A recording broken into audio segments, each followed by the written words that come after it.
Hello, welcome to math GB. আমরা উচ্চ মাধ্যমিকের ম্যাথ সাজেশন ক্লাস করছি।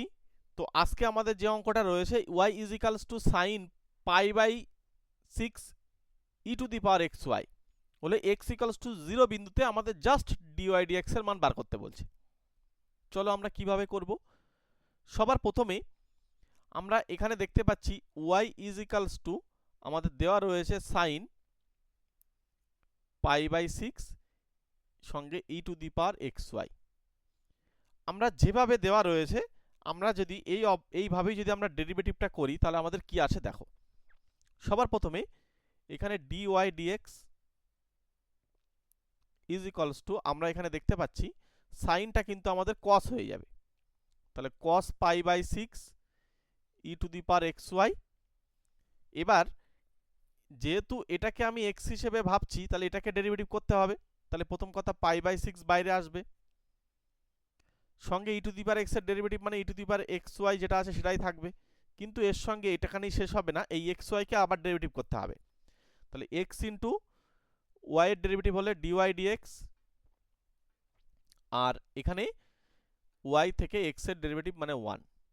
এবার চলো আমাদের যেহেতু ডিওয়াই ডিএক্স এর মান কোন বিন্দুতে বার করতে বলছে, 0 বিন্দুতে, তাহলে আমরা এই অবস্থাতেই 0 বিন্দুতে মান বসিয়ে দেবো, তাহলে আমাদের সুবিধা হবে যে dy dx at X equals to 0 বিন্দুতে। ঠিক আছে, যদি এক্স ইকালস টু 0 বিন্দু হয় আমরা একটু ওয়াই এর মানটা বার করে নেবো। হ্যাঁ, এই সঙ্গে তাহলে এক্স ইকালস টু 0 মানে এই জায়গায় 0 হচ্ছে, ওয়াইটা 0 হয়ে যাবে, তাহলে ই টু দি পাওয়ার 0 মানে 1, তাহলে পাই বাই 6, তাহলে সাইন পাই বাই 6 কত হবে, তার মানে ওয়াই পাই বাই 6 মানে কি 30 ডিগ্রি, তাহলে হাফ, ওয়াই এর মান হাফ। চলো এবার আমরা পরপর মান বসাতে থাকি। তাহলে এখানে হয়ে যাচ্ছে cos পাই বাই 6 ইন্টু একটা সঙ্গে pi by 6 into e to the power, এটা তো 0 হয়ে যাচ্ছে, আর এইখানে আমাদের থাকছে কি বলতো এক্স এর মান, দেখো এখানে যদি আমরা বসাই 0, আর এখানে থাকছে কি বলতো ওয়াই এর মান আমরা হাফ পেলাম, তাহলে হচ্ছে আমাদের ডিওয়াই ডিএক্স এর যে মানটা আমরা পাচ্ছি কোন বিন্দুতে, যে না এক্স ইকুয়ালস টু 0 বিন্দুতে, এই cos পাই বাই 6 অর্থাৎ cos 30 ডিগ্রির মান কত √3/2, সঙ্গে একটা থাকছে পাই বাই 6, আর একটা এখান থেকে দেখতে পাচ্ছি 1/2 পড়ে রয়েছে, তাহলে এখানে 6 দুগুণ 12 দুগুণ 24, তার মানে পাই √3/24 হচ্ছে এর ভ্যালু। ক্লিয়ার? চলো আমরা পরবর্তী অঙ্কটা দেখে নিই। এবার দেখো আমাদের লিমিট বার করতে বলছে। কি করতে হবে, সবার প্রথমে এটার লিমিট যদি আমাদেরকে বার করতে হয় সলিউশনে আমরা লিখব যে লিমিট x টেন্ডস টু 1 এই 4 to the power x minus 4 divided by হচ্ছে x মাইনাস 1। এখন মজার বিষয় হচ্ছে আমরা এই অঙ্ককে কিভাবে করব। সবার প্রথমেই আমরা এটাকে লিখছি যে লিমিট x টেন্ডস টু 1, এখানে উপর থেকে যদি আমি 4 কমন নিই তাহলে আমার কি দাঁড়াচ্ছে বলতো, এখানে হয়ে যাচ্ছে 4 to the power x minus 1, 4 to the power x minus 1, এখানে হচ্ছে মাইনাস 1, আর নিচেই হচ্ছে আমাদের x মাইনাস 1, তাই তো। চলো 4 টাকায় আমরা যদি বাইরে বার করে দিই তাহলে 4 into limit x tends two 1, এখানে হচ্ছে 4 x two the power 1 minus 1, আর নিচে হয়ে যাচ্ছে x মাইনাস 1। এবার তোমাদেরকে আমি একটা জিনিস বলবো, এখানে কিছু পুট করতে হবে, কিছু ধরতে হবে। হ্যাঁ, লিমিটের অঙ্ক এভাবে ধরেই করবে, মনে রাখবে তোমরা লিমিট চেঞ্জ করাটা নিয়ে চাপে পড়ে যাবে। এখানে যদি x টেন্ডস টু 1 এ যায়, দেখো z টেন্ডস টু 0 তে যাচ্ছে, কেন, কারণ এখানে 1 বসাও।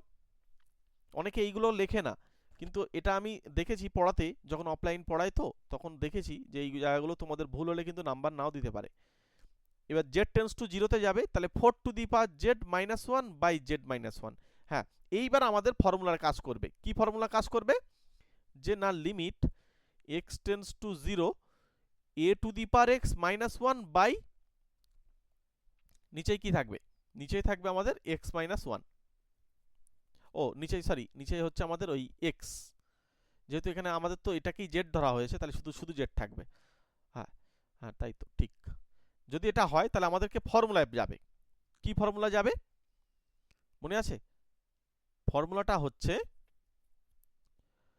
এই 4 তো বাইরে থাকছে, এটার মানে হয়ে যাচ্ছে কিন্তু আমাদের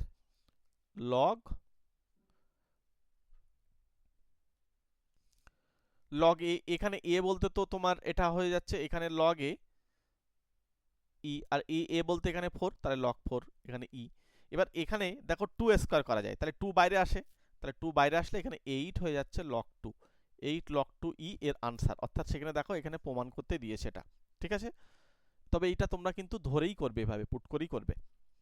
চলো পরবর্তী অঙ্ক। এই অঙ্কটা তোমরা কিভাবে করবে দেখো। সবার প্রথমে যেটা দেওয়া রয়েছে না, সেটা থেকে আমাদের কিন্তু জাস্ট ডিওয়াই ডিএক্স এর মানটা বার করতে বলছে, জাস্ট ডিওয়াই ডিএক্স। অনেক সময় d2y dx2 এই মানটাও বার করতে বলতে পারে। ভীষণ গুরুত্বপূর্ণ অঙ্ক, ঠিক আছে। তোমরা প্রিভিয়াস ইয়ার যারা ঘাটছো দেখবে এই ধরনের প্রশ্ন, এবং টেস্ট পেপারে দেখবে প্রচুর জায়গায় কিন্তু আছে। তো এখানে আমরা এই x root under 1 plus y is equals to y root under 1 plus x, অর্থাৎ এটাকে আমরা ওই পাশে নিয়ে গেলাম, ঠিক আছে। মানে আমরা জাস্ট একজনকে ওই পাশে পাঠিয়ে নিলাম সলিউশনে, ঠিক আছে। এবার আমরা কি করবো বলো তো, দুই পাশে বর্গ করে দেবো। তাহলে এই পাশে হচ্ছে এক্স স্কোয়ার, সঙ্গে পড়ে থাকছে 1 প্লাস ওয়াই, ওই পাশে থাকছে ওয়াই স্কোয়ার, সঙ্গে পড়ে থাকছে 1 প্লাস এক্স। গুণ করে সবগুলোকে এক পাশে নিয়ে আসো।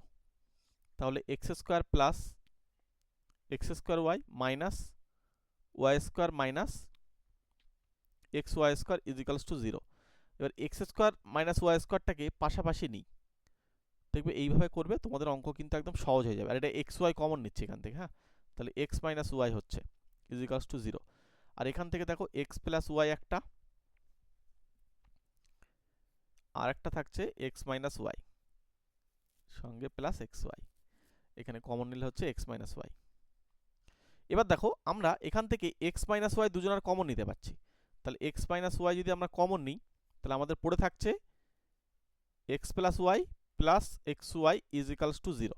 হলো, এই যে অঙ্কটা আসলো এখান থেকে আমরা তো বলতে পারি হয় এক্স মাইনাস ওয়াই সমান 0 আর এটা সমান 0। তাহলে আমরা এইটা সমান 0 থেকে প্রমাণটা নিয়ে আসবো। তখন x plus y plus x y is equals to 0। এখান থেকে আমাদেরকে জাস্ট ওয়াইটা বার করে রাখো। তাহলে ওয়াই মানে হয়ে যাবে, এখান থেকে কমন নাও 1 plus x is equals to minus x, তাহলে ওয়াই ইজ ইকালস টু হয়ে যাচ্ছে minus x by 1 plus x. হলো, এবার এটাকে তুমি যে অবস্থায় আছে এই অবস্থায় ডেরিভেটিভ করে দাও, একবারই ডেরিভেটিভ করো, ডিওয়াই ডিএক্স করে দাও, দেখো আনসার বেরিয়ে যাবে। প্রথম কথা মাইনাস আছে থাক, নিচেরটা স্কোয়ার দিয়ে শুরু হয়, রাখলাম, ওটা দিয়ে আবার শুরু হবে, এক্স এর ডেরিভেটিভ 1 মাইনাস হয়, এক্স থাকবে, ওটার ডেরিভেটিভ 1, দেখো এটাকে ভিতরে দেখো এক্স কেটে যাবে, তাহলে এখানে দেখো 1, তাহলে আলটিমেটলি চলে আসছে আমাদের ডিওয়াই ডিএক্স এর যে মান সেটা হচ্ছে মাইনাস 1 বাই 1 প্লাস এক্স তারকে ঘিরে দিয়ে স্কোয়ার। এই হচ্ছে উত্তর, এখানে কিন্তু প্রমাণ চলে আসলো। ক্লিয়ার? খুব গুরুত্বপূর্ণ অঙ্ক কিন্তু এটা। চলো পরের অঙ্কটাও আমরা কিন্তু এই অঙ্কটা পরীক্ষায় ভীষণ আসতে দেখি, তো এটাকে আমরা কিভাবে সমাধান করব তোমাদেরকে চলো দেখিয়ে দিই। সবার প্রথমে আমরা সলিউশনে একটা কাজ করব, এই 8x⁴ মাইনাস 4x² প্লাস 1 এটাকে জাস্ট একটু সাজিয়ে লিখব, ঠিক আছে। চলো কিভাবে সাজাবে, 2 ইন্টু আমরা প্ল্যান করছি যে 2x² এখানে -1 তাকে ঘিরে দিয়ে স্কোয়ার, যদি এটা করি তাহলে আমাদের এই ফর্মুলাটা যেন আসে, এখান থেকে এটা ভাঙলে দেখো এখানে আমি প্রথমে কি করেছি, 2 কমন নিয়েছি, ঠিক আছে। 2 যদি আমি কমন নিই, একটু দেখো এই জায়গাটা তোমাদেরকে একটু ভালো করে বুঝতে হবে। 2 কমন নেওয়ার ফলে কি হয়েছে, এখানে পড়ে থাকছে কিন্তু 4x², তারপর পড়ে থাকছে কিন্তু কত বলতো 2x²। আর এখানে যেহেতু আমরা এই যে 2টা এখানে যেটা আসে না, এই জায়গাটায় কিন্তু আমাদের আবার চেঞ্জ হয়ে যাচ্ছে, তাই না। এখান দিয়ে আমরা এটাকে বাদ রেখে দিলাম, দিয়ে এটাকে +1 একটা রাখলাম এইভাবে। এখন এই x² কিন্তু আমাদের একটু কম বেশির ব্যাপার আছে, এটা আমাদেরকে ব্যালেন্স করতে হবে। আচ্ছা এবারে যদি আমি এখানে একটা -1 করি, এইটা হচ্ছে টোটালটা 2 এর সঙ্গে, এইটা ক্যালকুলেশন করে দেখো তো কি আসে। যদি এটাকে আমরা ক্যালকুলেশন করি তাহলে আমাদের যেটা আসবে 2 ইন্টু 4x² মাইনাস 4x², তারপর হয়ে যাচ্ছে আমাদের এখানে +1, এবার যেহেতু 2 দিয়ে গুণ হচ্ছে তার মানে হচ্ছে 8x² মাইনাস 8x² প্লাস 2, তাই তো? আর এখানে যেহেতু একটা -1 করেছিলাম, এটা -1, তার মানে এখানে হচ্ছে +1। আচ্ছা, এই জায়গাটায় না, এই জায়গাটায় আমার মনে হয় 8 হওয়ার কথা। ঠিক আছে, কেমন এই জায়গাটায় আমার জন্য মনে হচ্ছে 8 হলে অঙ্কটা সুবিধা হবে। হ্যাঁ, ওটা 8ই আসবে, নইলে অঙ্ক করতে পারবে না। 8ই থাকার কথা আমার যেন মনে হচ্ছে। তাহলে আমরা ফর্মুলাটা ফেলতে পারবো এবং সূত্রও আনতে পারবো। চলো আমি তবু একবার দেখে নেবো। ঠিক আছে, ওই জায়গাটায় 8 হওয়ার কথা আমার মনে হচ্ছে, তবে আমি পরে দেখে নেবো খুনি। এখন এইভাবেই করে দিই, 8 দিয়েই করে দিচ্ছি। দেখো, এইটাকেই ভাঙলে কিন্তু এটা আসে, আমি এক্ষুনি দেখলাম। তাই যদি বলো কিভাবে আসছে, এটাকে ভেঙে দাও। এটা হচ্ছে তোমার 4x², এখানে হচ্ছে -4x, তারপরে হয়ে যাচ্ছে এখানে 4x⁴, তারপরে x², তারপর হচ্ছে +1। এবার এইটাকে টোটালটার বাইরে একটা -1 দেখো, এটা 8, এটাও 8, এটা 2, এটা -1 করে দিচ্ছে, এখানে পুরোটা মিলছে। এবার তুমি এখানে x এর জায়গায় তুমি একটা জিনিস পুট করে দাও। কি পুট করবে বলো তো? x এর জায়গায় তুমি পুট করো cos θ। তাহলে এটা হচ্ছে প্রথমে 2cos² θ -1, এটা মানে কিন্তু আবার কি আসবে বলো তো? এটা মানে হয়ে যাচ্ছে cos 2θ। তাহলে এই জায়গায় আবার তুমি যদি cos 2θ লেখো, দেখো অঙ্কের মজাটা দেখো, তাহলে এখানে আবার cos² 2θ -1, এইটা মানে কিন্তু আবার cos 4θ। তার মানে এর আবার cos ইনভার্স ছিল, তার মানে অ্যাকচুয়ালি y ইনভার্স কেটে গিয়ে জাস্ট 4θ দেবে। হ্যাঁ, এই যে ফর্মে আসার জন্য এই জায়গায় আমার মনে হচ্ছে 8 রয়েছে। ঠিক আছে, এটা কি একটু দেখে নিও। তাহলে y 4 θ যদি হয়, থিটার মানটাকে আমরা কি ধরেছিলাম? থিটা মানে কি হবে তাহলে? cos ইনভার্স x হয়ে যাবে। তার মানে y 4 cos ইনভার্স x। তাহলে dy dx যদি আমি করি, তাহলে আসবে -4/√1 - x²। এটা কিন্তু আমাদের উত্তর হয়ে যাচ্ছে dy dx।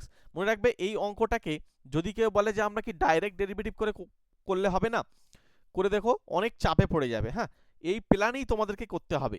এই যে আমি এই জায়গাটা এরম ভাবে লিখছি না, এই প্ল্যানটা তোমাদেরকে ধরতেই হবে, কিছু করার নেই। আর এখানে 8ই হবে, নইলে অঙ্ক আসবে না। ঠিক আছে, আমাদের ওই ফর্মে নিয়ে আসতে পারবে না একদম। দেখো, যেই সেই অঙ্কটা হয়ে যাচ্ছে। ক্লিয়ার? তাহলে এটার কোশ্চেনের আনসার হয়ে যাচ্ছে -4/√1 - x²। চলো পরের অঙ্ক কি বলছে? f(x) mod x by x যখন x not equals to 0, আর বলছে 0 হবে যদি অপেক্ষকটি x equals to 0 বিন্দু সন্তত কিনা পরীক্ষা করতে হবে এটা আমাদের। ঠিক আছে, দেখো সন্তত পরীক্ষা করার জন্য আমাদেরকে কি করতে হবে? যেহেতু ফাংশনটা এখানে দেওয়া রয়েছে f(x) টা, আমরা একটু ফাংশনটাকে ভেঙে নেব। f(x) এইটা আমাদেরকে দেওয়া রয়েছে mod x by x যদি x not equals to 0 হয়।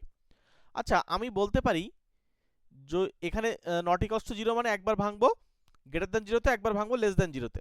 তাহলে গ্রেটার দ্যান 0 তে x দেয়, নিচেই x সমান 1 হচ্ছে। তাহলে যদি x গ্রেটার দ্যান 0 হয় তাহলে 1 হচ্ছে। আচ্ছা, এরপরে চলে এসো, যখন লেস দ্যান 0 তখন কিন্তু আমার -1 আসছে, তাই না?